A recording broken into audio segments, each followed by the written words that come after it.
Fala galera, eu sou o Brian, esse é mais um Rolê Temporal e dessa vez nós vamos falar sobre um tema relacionado à história recente do Brasil, que é sobre o movimento das diretas já.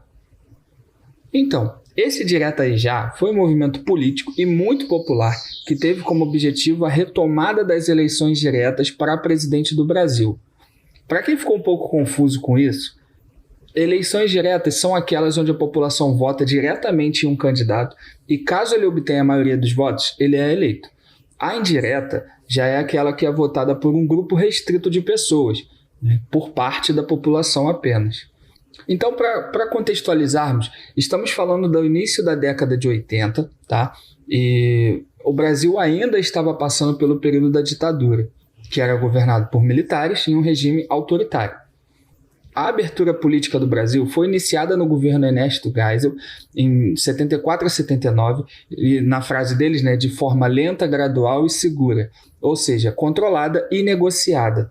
Aos poucos, os dispositivos autoritários da ditadura foram sendo extintos, como o Ato Institucional número 5, o AI-5, em 78. João Figueiredo foi eleito presidente da República e deu continuidade a esse processo de abertura política, aprovando várias medidas importantes para isso. Uma delas é a lei da anistia e a pluripartidarismo, a lei do pluripartidarismo, que respectivamente possibilitou a volta de muitas pessoas que se exilaram fora do Brasil e ainda promoveu a formação de partidos políticos, acabando com o bipartidarismo que era vigente até então. Os partidos que existiam até aquele momento eram a Aliança Renovadora Nacional, a ARENA, e o Movimento Democrático Brasileiro, o MDB. A ARENA era pró-governo e o MDB era a oposição. Com o pluripartidarismo, a gente vê a criação e retomada de diversos partidos, como PT, PDT, PTB, por exemplo. Em 1982, foram realizadas eleições diretas para os governos estaduais. Alguns políticos beneficiados pela lei da anistia e que puderam voltar do exílio para o Brasil participaram dessa eleição. Um deles foi Leonel Brizola, que acabou sendo eleito governador do Rio de Janeiro pelo PDT. O PMDB, que era já oriundo do MDB, partido de oposição à ditadura, foi o maior vencedor daquelas eleições, conseguindo colocar governadores em várias capitais, então foi muito importante para eles. Junto a isso, a população que estava muito insatisfeita, porque além dessa situação política vivida no país, com toda a repressão, também tinha a situação econômica, que ia piorando com o aumento da inflação e da dívida externa do país, que teve que recorrer a empréstimos no FMI. A população iniciou esse movimento de várias manifestações e dessa vez com um discreto apoio do empresariado brasileiro, que nos anos anteriores estava sempre do lado dos militares. O povo clamava por um movimento de eleições diretas, para enfim poder escolher os seus governantes.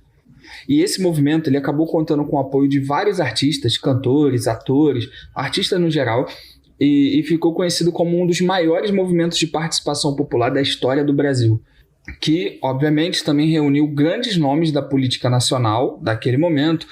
Por exemplo, a gente tem Ulisses Guimarães, Lula, Orestes Quércia e o próprio Leonel Brizola. Há um registro ainda de todos eles juntos em comícios. Vocês estão vendo essa imagem agora, Ela representa a união das pessoas com visões diferentes. Eles tinham visões um pouco diferentes, mas eles se uniram por um bem maior, que era livrar o Brasil de tudo isso. Vocês estão vendo nessas imagens aí. O PT, que era um partido recém-criado e já era liderado pelo Lula, inicia o processo de dar voz ao apelo do povo. Mas o PMDB, que nessa altura estava de cara nova, como eu já disse anteriormente, tinha mudado seu nome nos anos anteriores e ele se apodera dessa ideia das eleições diretas. Ele foi o grande vitorioso e abraçou muito esse slogan de diretas já. Em 83, o deputado mato-grossense Dante de Oliveira apresenta uma proposta de emenda constitucional onde o voto seria usado nas eleições de 85, o voto direto para presidente. Porque os militares tinham criado uma emenda anteriormente que proibia as eleições diretas. E daí eles ficavam passando um para o outro e o Brasil só afundando. Entre esses principais articuladores do movimento estavam o deputado federal Ulisses Guimarães. O parlamentar promoveu, em maio de 83, um debate no auditório de Goiânia e esse ato foi o estopim para vários comícios que varreram o país naquele ano. Um dos comícios foi o importantíssimo de 25 de janeiro de 84, onde 300 mil pessoas marcharam pelas diretas. E a partir desse comício, né, desencadeou uma série de manifestações por todo o Brasil, ganhando apoio de vários governadores, entre eles o Leonel Brizola, Tancredo Neves, que era governador de Minas Gerais.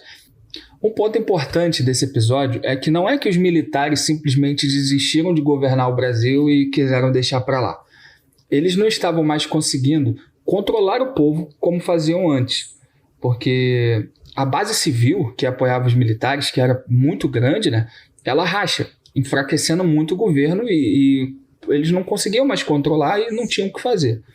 Nos dias 10 e 16 de abril de 1984, vemos respectivamente os mais emblemáticos comícios e marchas que ocorreram na Candelária, aqui no Rio, e na Praça da Sé, em São Paulo, com mais de 1 milhão de pessoas em cada um deles.